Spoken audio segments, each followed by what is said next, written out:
Welcome back to the Mentor Network. In the last episode, we gave a general overview of Canada's Express Entry program. We talked about the three immigration programs: Federal Skilled Worker Program, the Federal Skilled Trades Program, and the Canadian Experience Class. Each of these pathways boast their own unique sets of criteria and requirements. Today, we're shifting our attention to delve deeper into the Federal Skilled Worker Program, FSWP. The main prerequisites and eligibility standards, all the while being guided by insights shared by our very own founder, Jossie. Before we continue, we would like you to remind you this is a point-based system. To immigrate to Canada as a Federal Skilled Worker, FSW, under the Express Entry Program, you are required to achieve a minimum score of 67 points out of 100 points. If score is less than 67 points, you do not qualify for Federal Skilled Worker Program. The points are awarded for different factors, also known as 6 selection factors.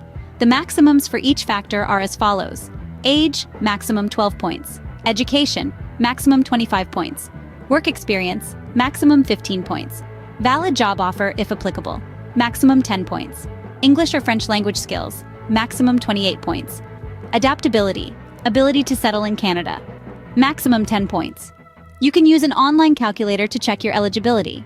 Now on to specifics.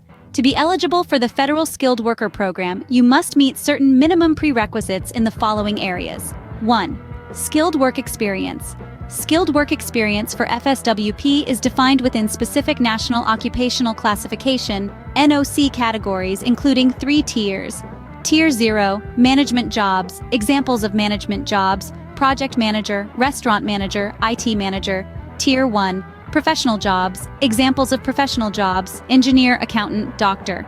Tier 2, technical jobs, examples of technical jobs: computer programmer, electrician, plumber.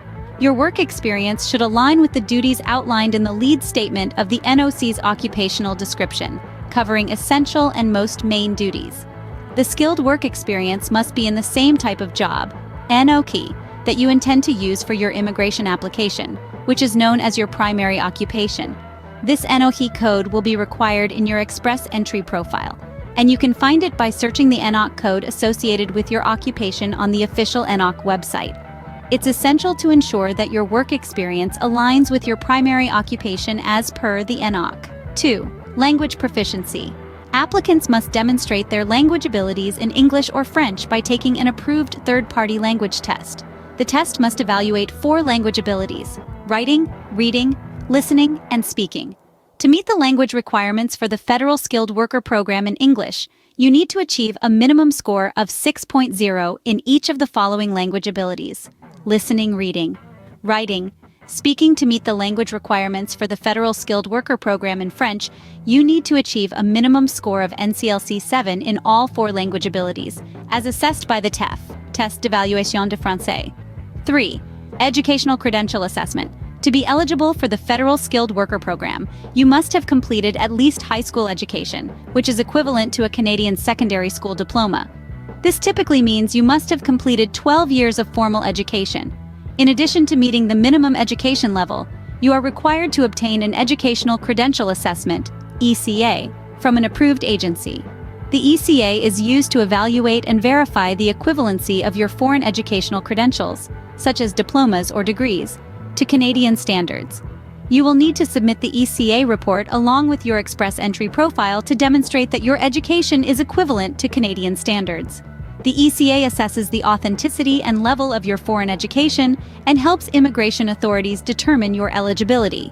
Your level of education can also impact your comprehensive ranking system, CRS score, in the Express Entry pool. Points are awarded based on your highest level of education. Higher levels of education can result in more CRS points, which can increase your chances of receiving an invitation to apply for permanent residence. In addition, you must meet these 2 eligibility criteria. 1. Proof of funds. You need to show you have enough money to support yourself and your family once you arrive in Canada, unless you are currently working in Canada or have a valid job offer. 2. Admissibility. This means you should have no serious criminality, health issues, or financial problems that might affect your stay in Canada. Also note that you must plan to live anywhere but Quebec. Quebec has its own selection process for skilled workers. However, you don't have to settle in the province or territory you initially specify when filling out your profile. Your next steps should be to create an Express Entry profile online.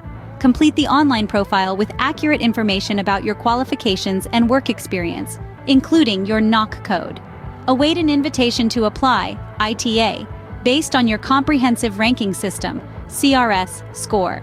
After receiving an ITA, submit a complete application within 60 days. As we conclude today's episode, we encourage you to subscribe to our channel, The Mentor Network, to ensure you don't miss any future episodes. In our upcoming presentations, we will guide you through the process of preparing the required documents and creating your Express Entry profile. Thank you for joining us today, and we look forward to assisting you on your journey to becoming a permanent resident of Canada. To stay updated and continue your journey to Canadian immigration, subscribe to our YouTube channel, Mentor Network by Jossie, and follow us on social media. Stay connected and informed with the Mentor Network by Jossie, and take the first step towards your new life in Canada.